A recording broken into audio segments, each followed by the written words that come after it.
Mary, stop it. What, you said you were hungry. I'm just trying to help you out. Why does Tom always have to bring his flavor of the week? They're always so stupid and annoying. If I had one wish, it would be that he would stop dating such losers. I know, I think we all would like that, but Sam, you really need to get over him. I am. You know, he's never gonna think of you as a... Did you hear that? What was that? I don't know, but it wasn't good. Oh my God! Eddie! What the hell? Hey, guys. What is wrong with you? Where are we? How long have you been back there? Oh, well, you see, I was just, you know. Dude, really? I was looking for a place to crash, and, you see, excuse me. Oh, sorry. Eddie, excuse me. Sorry. God, okay. I was looking for this place to crash, right? And since I've been kicked out of both the union and the library for, abusing the space, I just thought I would, set up here. What do you mean, set up? That, not important. So, what's up? Where are we going? Oh, we're headed up to Tony's for the party, but the car's making weird noises. It's probably just a flat or something. Eddie, what is up with your hair? It looks like something died on your head.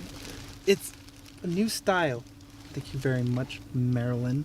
It's completely solid, like plastic. So, we're having car troubles? It's probably just a flat. How do you get it to look like that? Yeah, does it move? All right. I'm sure all of you want to get to the party just as much as I do. So why don't we stop talking about my hair and see about that flat,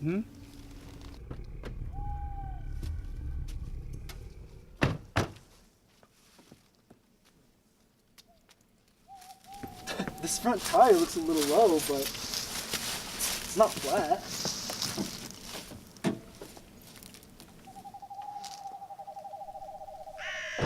You know, these woods, they're haunted. No, it's true. My granddad used to tell me the story all the time. Well, don't keep it to yourself, Eddie. Well, they're not exactly haunted, but they are said to be home to a terrible monster. Okay, whatever. No, it's true. Just listen. The story goes like this. Many years ago, there was a newlywed couple who built a small cabin in these woods. They wanted a nice, quiet, secluded place where they could raise their kids and eventually retire.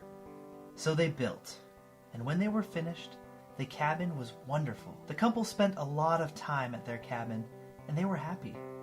Until one ill-fated weekend. It was a Friday night when they drove up to the cabin. They got settled in, ready to enjoy a peaceful weekend together, and then night fell.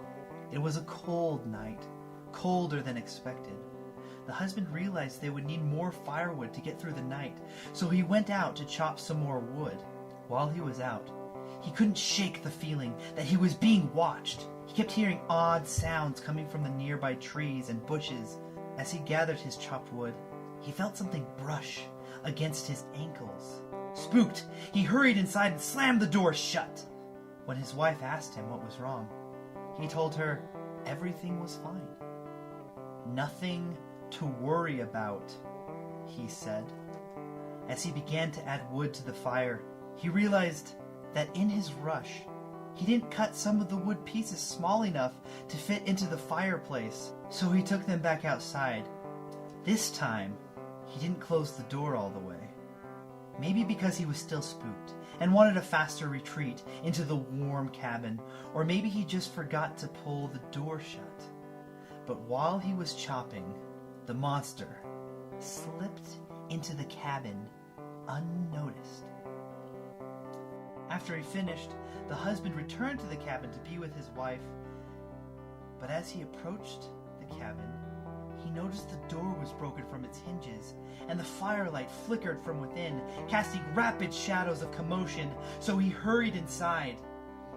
What he found was pure terror. Blood splattered on the walls, dripped from the ceilings, and puddled on the floor. Horrified, he ran. He ran for 7 miles in the frigid cold on this very road.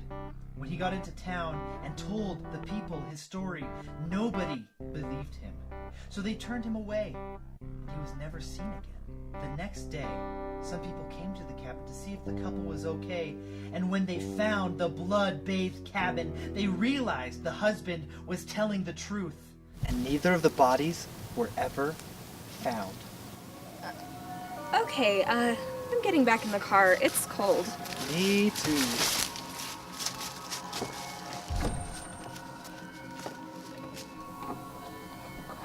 Would you mind trying to start it? I just Yeah, you got it. want to see how it sounds.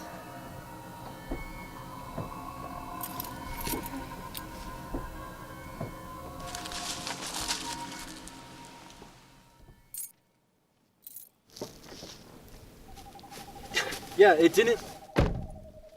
Sam. I know that story was scary, but...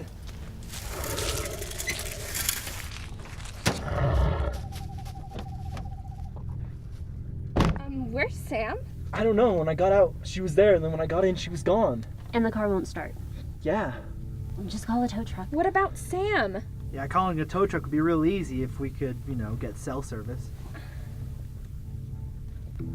Okay, so we're stuck in a car that won't start with no way of calling for help, and our friend is missing. She probably just went to pee. She'll be back in a minute. Maybe not. What makes you say that? I might have felt something brush against my ankle when I was out there. You might have felt something brush against your ankle. This is life or death, Tom. Okay, fine. I felt something brush my ankle when I was out there. Oh my gosh, no. That's it. Sam is dead. The monster has got her, and she is dead. We don't know that for sure. I mean, she could still be alive. If it likes to let its dinner sit in fear, we could still have a chance of getting her. What? Why are you guys all looking at me? Well, you seem to be the expert on what lives in these woods. Can you tell us more about the monster? It's a story. It's just a stupid story my granddad used to say. It's obviously not a story, Eddie, or Sam would be here. Do you still think it's just a story, Eddie? We have to get out of here. How? The car won't start and now it looks like the battery is dead. I guess we'll just have to wait until the morning, and we can just walk down the mountain then. Well, what time is it? 11:30? And what time does the sun come up? 7, 8 o'clock? But what about Sam? We can't just leave her here. I am not staying on this mountain any longer than I have to. Yeah, it's best if we just go down. We could try and find help as soon as possible.